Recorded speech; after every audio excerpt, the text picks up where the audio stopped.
ಈಗ big boss friendships ಅಂತ ಬಂದಾಗ ಬಿಗ್ ಬಾಸ್ ರಿಲೇಷನ್ಶಿಪ್ಸ್ ಆಗಿರ್ಬೋದು, ಫ್ರೆಂಡ್ಶಿಪ್ಸ್ ಆಗಿರ್ಬೋದು, ಯಾರು ನಂಬಲ್ಲ. ಜನ ಕಾಮನ್ ಆಗಿ ಏನು ಹೇಳ್ತಾರೆ, ಸರ್ ಸ್ಕ್ರಿಪ್ಟೆಡ್ ಆಗಿರ್ಬೋದು ಅದು, ಅಥವಾ ಟಿ ವಿಗೋಸ್ಕರ ಅವರು ಈ ಥರ ಮಾಡಬಹುದು, TRPಗೋಸ್ಕರ ಈ ಥರ ಮಾಡಬಹುದು ಅಂತ. ಅದರಲ್ಲಿ ಎಷ್ಟು ಸತ್ಯ ಇರುತ್ತೆ ಸರ್ ಈ ಫ್ರೆಂಡ್ಶಿಪ್ಗಳಲ್ಲಿ? ಆಟಕ್ಕೋಸ್ಕರ ಮಾಡ್ತಾರಾ, ಹೆಂಗೆ ಸರ್ ಇದು? See basically Bigg Boss is not scripted. ಅದನ್ನು ಒಂದನ್ನು ಕ್ಲಿಯರ್ ಮಾಡೋಣ. Okay, 100% not scripted. Right.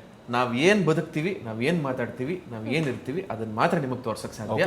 But ನಾವು 24 ಗಂಟೆ ಇರ್ತೀವಿ, ನಿಮಗೆ ಅದನ್ನ 1.5 ಗಂಟೆ ತೆಗೆದು ತೋರಿಸ್ತಾರೆ. ಆಲ್ಸೋ ಸ್ಕ್ರಿಪ್ಟ್ ಇರುತ್ತೆ, ಬಟ್ ನಮ್ ಕೈಗಳಲ್ಲಿ ಇರಲ್ಲ, ಡೈರೆಕ್ಷನ್ ಡಿಪಾರ್ಟ್ಮೆಂಟ್ ಕೈಯಲ್ಲಿ ಇರುತ್ತೆ.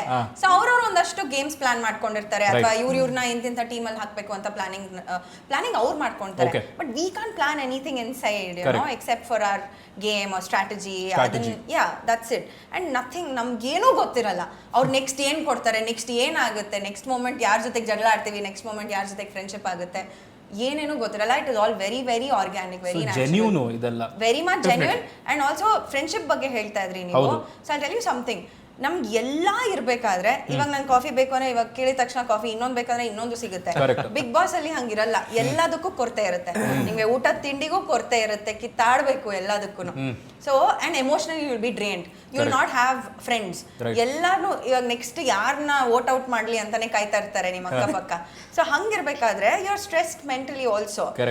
ಅವಾಗ ಆಗತ್ತಲ್ಲ ಫ್ರೆಂಡ್ಶಿಪ್ಸ್. ಅದು ಹೊರಗಡೆ ಫ್ರೆಂಡ್ಶಿಪ್ ಆಗೋದಕ್ಕಿಂತ ಒಳಗಡೆ, ಬಿಗ್ ಬಾಸ್ ಒಳಗಡೆ ಆಗೋ ಫ್ರೆಂಡ್ಶಿಪ್ ತುಂಬಾ ಸ್ಟ್ರಾಂಗ್ ಆಗಿರುತ್ತೆ.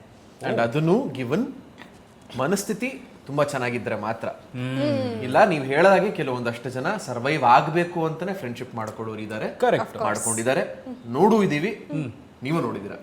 ಸೊ ಬರೀ ಆಟಕ್ಕೋಸ್ಕರ ಫ್ರೆಂಡ್ಶಿಪ್ ಮಾಡ್ಕೊಡೋರು ಹೊರಗಡೆ ಬಂದಾಗ ಯಾವ ತರ ಆಗ್ತಾರೆ ಅಂತ ನಿಮ್ಗೂ ಗೊತ್ತಿದೆ, ನಮಗೂ ಗೊತ್ತಿದೆ. ನಿಜ. ಬಟ್ ನಮ್ಮಿಬ್ರು ಫ್ರೆಂಡ್ಶಿಪ್ ಅಥವಾ ನಂದು ಇವಳದು ಮೋಕ್ಷಿದು ನಾವೇನು ಇವತ್ತು ಸಿಗ್ಬೇಕಾಗಿತ್ತು, ನಮ್ಮೂರ್ ಜನದ ಫ್ರೆಂಡ್ಶಿಪ್ ಆಟಕ್ಕೋಸ್ಕರ ಆಗ್ಲಿಲ್ಲ.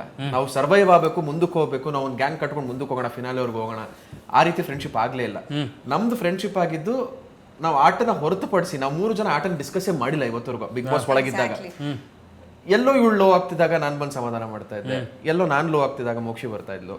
ಸೊ ಈ ತರ 3 ಜನ ಎಮೋಷನ್ಸ್ ನ ಹಂಚ್ಕೋತಾ ಇದ್ವಿ ಹೊರತು ಆಟನ ಹಂಚ್ಕೋತಾ ಇರ್ಲಿಲ್ಲ. So that's how organic the friendship was ನಮ್ಮ 3 ಜನದು.